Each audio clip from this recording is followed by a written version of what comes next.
বাংলাদেশ যে সার্ককে পুনরায় আসলে রিভাইভ করার একটা পরিকল্পনা নিয়ে এগিয়ে যাচ্ছিল, সেই জিনিসটি আসলে কতটা যৌক্তিক? বাংলাদেশ বর্তমান সময়ে সার্ককে কোনোভাবে রিভাইভ করতে পারতেছে না শুধুমাত্র ইন্ডিয়ার কারণে। ইন্ডিয়া বর্তমানে চায় যে পাকিস্তান যে জোটটা রয়েছে সেই জোটকে কখনোই আসলে পুরোপুরিভাবে চালু করা ঠিক হবে না। যেহেতু সাউথ এশিয়ার মধ্যে পাকিস্তান থেকে শুরু করে আফগানিস্তান, ইন্ডিয়া, ভারত, ইন্ডিয়া, নেপাল, ভুটান, বাংলাদেশ ছিল এই সার্কের অন্তর্ভুক্ত। তাই বর্তমান সময়ে পাকিস্তানকে বাদ দিয়ে সার্ককে নতুনভাবে প্রতিষ্ঠা করা, যেটি আসলে বিমস্টেকের মধ্যে রয়েছে, অর্থাৎ বিমস্টেকে পাকিস্তানকে বাদ দিয়ে মিয়ানমারকে ইনক্লুড করার মাধ্যমে একটা সংগঠন রয়েছে। এই কারণে মূলত ইন্ডিয়া বর্তমানে বিমস্টেককে অনেকটা প্রমোট করা, অন্যদিকে সার্কের বিভিন্ন সামিটকে তারা বর্জন করেছে। তাই এই জিনিসটি অনেকটাই খারাপ হয়ে যাচ্ছে বাংলাদেশের জন্য, কেননা সার্ক না থাকার কারণে আঞ্চলিক বিভিন্ন ধরনের সমস্যা সমাধান করা অনেকটা কঠিন হয়ে যায়।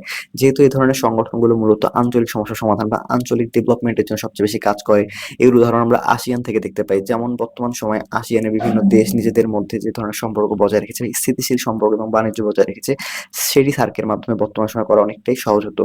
সার্কের মাধ্যমে একটা মুক্ত বাণিজ্য চুক্তি করার একটা পরিকল্পনা ছিল, যে একটা কম্প্রিহেন্সিভ বাণিজ্য চুক্তি, যাতে করে সার্কের দেশগুলো নিজেদের মধ্যে বিনা ডিউটিতে বা বিনা বিভিন্ন ধরনের ট্যারিফ বা শুল্ক দেওয়ার মাধ্যমে নিজেদের মধ্যে বাণিজ্য থেকে বিরত থাকবে। অর্থাৎ বাণিজ্যতে কোনো ধরনের শুল্ক দিতে হবে না। এতে করে মূলত বাংলাদেশ, নেপাল, ভুটান বা এই অঞ্চলে যে দেশগুলোতে বাংলাদেশ খুব সহজে পণ্য রপ্তানি করতে পারে, তাদেরকে আরো সহজে বিনা শুল্কে পণ্য রপ্তানি বা অনেক কম শুল্কে পণ্য রপ্তানি করতে পারতো।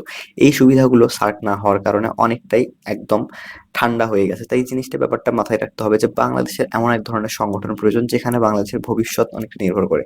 তাই বাংলাদেশ বর্তমান সময়ে সার্কের পাশাপাশি আরেকটি সংগঠন যোগদানের ব্যাপারে সবচেয়ে বেশি আগ্রহী, এবং সেই সংগঠনটি হচ্ছে আসিয়ান। তবে আসিয়ানে যোগদানের ব্যাপারে বাংলাদেশের সবচেয়ে বড় সীমাবদ্ধতা ডক্টর মাহাথির মোহাম্মদ, যিনি মালয়েশিয়ার একটা এক্স প্রেসিডেন্ট বা এক্স প্রধানমন্ত্রী ছিলেন। তিনি বলেছিলেন যে বাংলাদেশের ভৌগোলিক অবস্থান আসিয়ান থেকে অনেকটা দূরে হওয়ার কারণে তাই বাংলাদেশ আসলে পুরোপুরিভাবে আসিয়ানের সদস্য হতে পারবে না।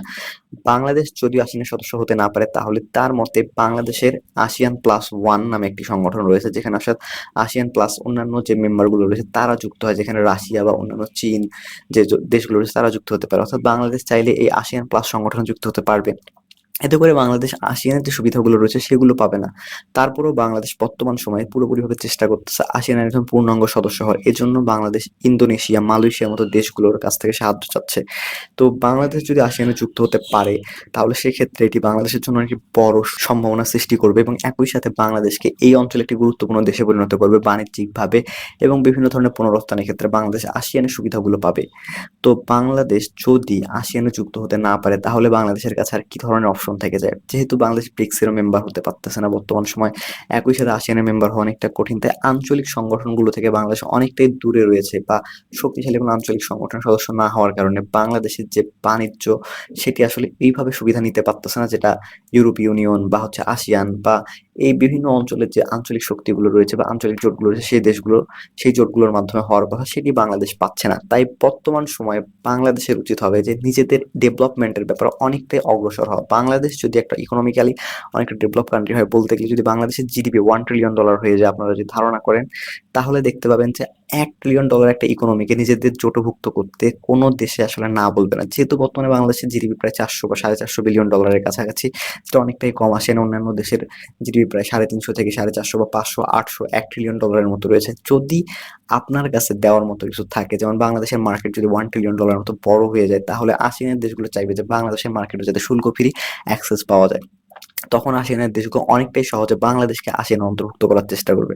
অর্থাৎ বর্তমান সময়ে বাংলাদেশকে তারা এতটা গুরুত্ব না দিলেও ভবিষ্যতে যখন বাংলাদেশের জিডিপি প্রায় $1 ট্রিলিয়ন বা $800 বিলিয়ন কাছাকাছি মার্কে পৌঁছে যাবে, তখন আসিয়ান দেশগুলো নিজেরাই চাইবে বাংলাদেশ যাতে তাদের জোটের ভুক্ত হয়ে যায়, এবং তারা যাতে বাংলাদেশ থেকে কিছু বিভিন্ন শুল্কমুক্ত সুবিধা পায়, এবং বাংলাদেশ একই সাথে বিভিন্ন ধরনের শুল্কমুক্ত সুবিধা পায়।